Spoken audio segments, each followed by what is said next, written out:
Breaking news গাইছ, ইমানেই ডাঙৰ ভূমিকম্প আহিছে। ইমান দেৰি যদি ঘৰ এনেকৈ মাটি শিলা হ'লে ইমান দেৰি ঘৰ ভাঙি চুৰমাৰ হৈ গ'ল। ইমানেই মানে পুখুৰীত পানী হিলিছে গাইছ, চাওকচোন।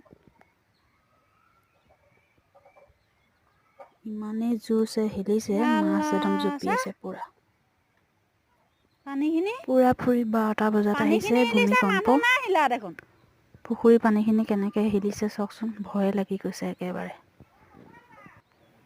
মই যে চিঞৰি মৰিছোঁ।